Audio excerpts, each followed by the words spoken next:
کی حسرت ہی نہیں ہے. میں داد لینا چاہوں، میں ایک لمحے میں آپ سے داد لے کے دکھاتا ہوں کہ داد ہوتی کیا ہے. میں جملہ آپ کے حوالے کر رہا ہوں. یہ تو علی ہے نا.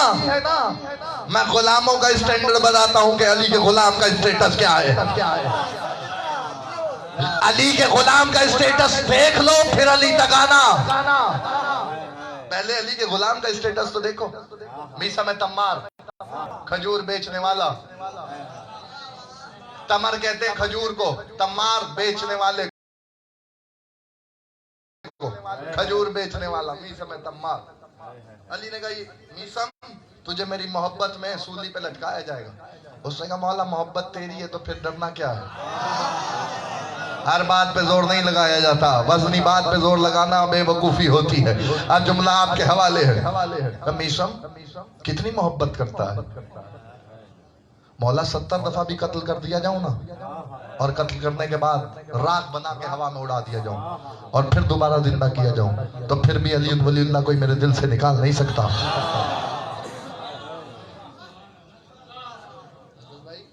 میسا میں تمار کہہ رہے کہ پھر بھی علی ولی اللہ میرے دل سے کوئی نکال نہیں سکتا. جملہ کہہ دوں، مولوی کو علی ولی اللہ دہشت گردی لگتا ہے. آپ کو نہیں پتا خیرپور تک کا آواز نہیں آئی کیا؟ ایک بے غیرت مولوی نے کہا کہ علی ولی اللہ دہشت گردی ہے، اس کو آذان سے نکالو. میں نے کہا مولانا اپنا حافظہ ٹھیک کرو، یہ پہلی دفعہ نہیں ہو رہا. تمہارے آباء و اجداد نے بھی بہت کوشش کی ہے کہ علی ولی اللہ کسی طریقے سے اذان سے نکال دیا جائے. علی ولی اللہ تو تیرا باپ بھی نہیں نکلوا سکا، تو کیسے نکلوا سکتا ہے؟ کوشش تو تو نے کر لی ہے. مشورہ میرا بھی سن لے. شیعہ قوم کا سب سے چھوٹا ذاکر ہونے کی حیثیت سے، ادنا سا غلام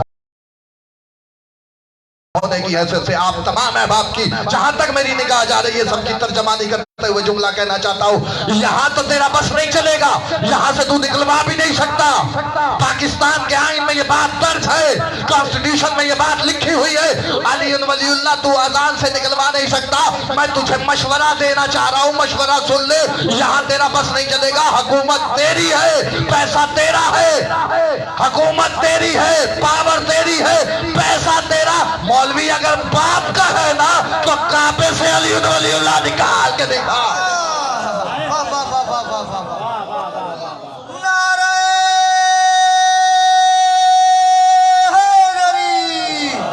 ترجمانی کیا کریں قوم بن کے. ترجمہ آپ کی خاموشی یہاں تک لے آئی ہے.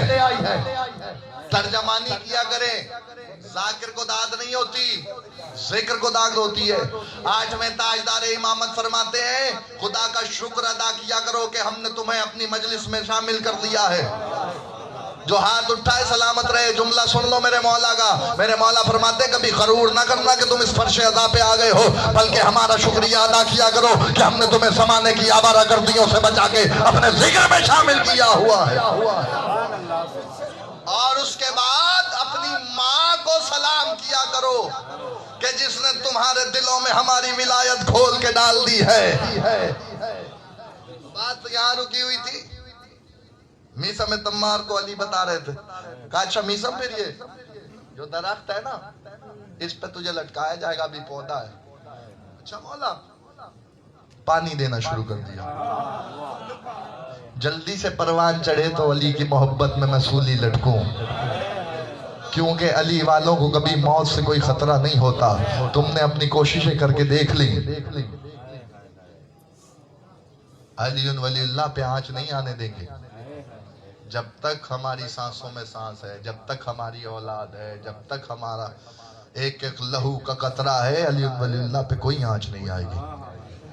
بتوفیق الہی بتائید محمد والے محمد. اچھا مولا میرے کیا ہوگا میرے ساتھ مولا؟ میسم تیری زبان گدی سے کھینچ لی جائے گی.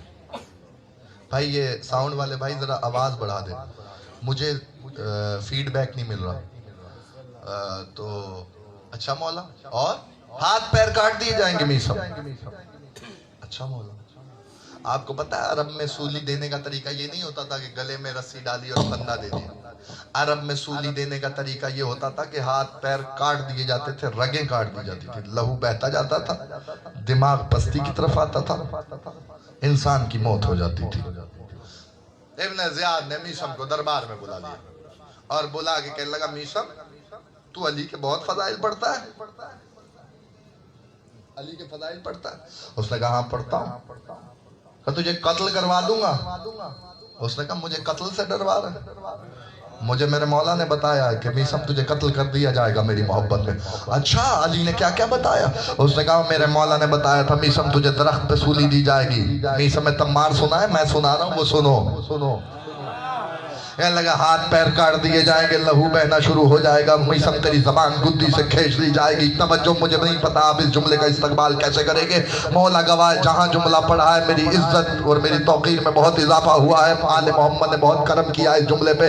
میں جملہ آپ کے حوالے کرنے جا رہا ہوں۔ میثم تمار کو کہنے لگا اچھا تو پھر میں تیرے ہاتھ پیر بھی کٹواؤں گا، تجھے سولی پہ بھی لٹکاؤں گا، لیکن تیری زبان نہیں کھنچواؤں گا۔ اس نے کہا اچھا مرضی ہے، پھر تو جو کرنا ہے کر لے، لیکن علی کے فضائل تو نہیں رکیں گے۔ کہا جاؤ اس کو میثم کو دار پہ لٹکا دو۔ اسی درخت پہ دار لٹکا دیا گیا، سولی پہ لٹکایا، میثم کے ہاتھ پیر باندھنے کے بعد ہاتھ پیر کاٹ دیے گئے۔ واپس آ رہا ہوں جہاں رکا ہوں، تقریر کو اس منزل پہ لے کے آنا ہے جہاں روکا ہے۔ تاریخ کے دیے کہ ہاتھ پیر کٹوا دیے گئے، ہاتھ پیر سے لہو بہنا شروع ہو گیا۔ میثم دار پہ لٹکا ہوا تھا، آنکھیں بند کر کے کوفے والوں کو آواز دے کے کہتا ہے کوفے والوں آج تمہیں علی کے فضائل سناؤ۔ بس یہ سننا تھا، کوفے والے چوک در چوک علی کے نوکر کے گرد جمع ہونا شروع ہو گئے۔ میثم نے دار کو ممبر بنا لیا، علی کی فضیلت بیان کرنا شروع کر دی۔ کوفے والے پریشان ہوئے کہ پہلے تو ہم سنتے تھے جیتا جانتا علی کے فضائل پڑھتا تھا، آج ہاتھ پیر کٹوا چکا ہے، لہو بہ رہا ہے، پھر بھی علی کے فضائل پڑھ رہا ہے۔ کہتا ہے آؤ کوفے والوں میں تمہیں علی کے فضائل سناؤ۔ میرا علی وہ ہے جو فاتح خیبر ہے،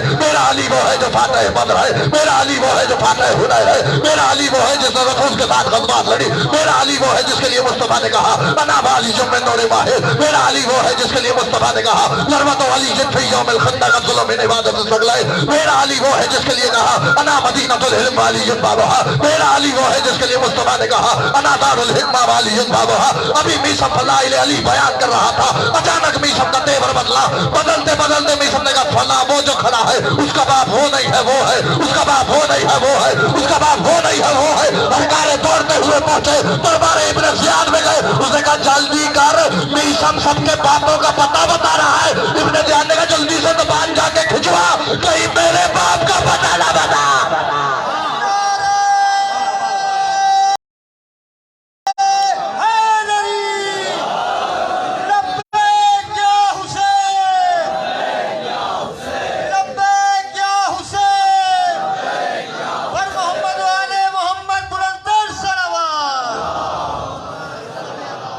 میثم نے جیسے ہی سب کے شجرے بیان کرنے شروع کیے، پتہ چلا علی کا نوکر بھی صبر کے شجروں کو جانتا ہے، سب کی نسلوں کو پہچانتا ہے۔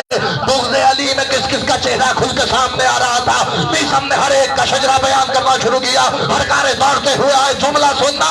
تاریخ کہتی ہے ابن زیاد نے یہ میثم سے کہا تھا میں تیری زبان نہیں کھچواؤں گا، میں علی کو جھوٹا معاذ اللہ ثابت کروں گا۔ جیسے ہی ہر کارے دوڑتے ہوئے میثم کے سامنے آئے، بڑھتے ہوئے میثم کو علی کا شیر دار پہ لٹکا ہوا تھا، آکے کہنے لگے میثم ہم تیری زبان کھینچنے کے لیے آئے ہیں۔ میثم نے لعاب بھر کے ان کے چہرے پہ پھینکے گا اور جاؤ اپنے امیر سے جا کے کہنا میرا علی کبھی جھوٹ نہیں بولتا۔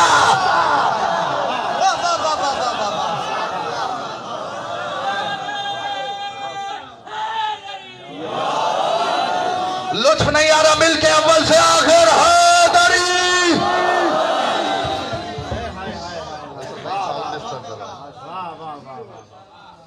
ایک اور مل کے نعرہ لگائیے سارے مل کے باواز بلند، نعرہ حیدری۔ میرا علی کبھی جھوٹ نہیں بولتا۔ دیکھا آپ نے لہو بہ گیا میثم کا، دماغ پہ اثر نہیں ہوا۔ علی کی محبت جس کے دل میں اتر جاتی ہے اس کے دماغ پہ اثر نہیں ہوتا، ان کے دماغوں پہ اثر نہیں ہوتا۔ واپس آ رہا ہوں، رسول اعظم نے کہا زینوا مجالسکم بذکر علی ابن ابی طالب، اپنی مجلسوں کو زینت دو علی کے ذکر سے۔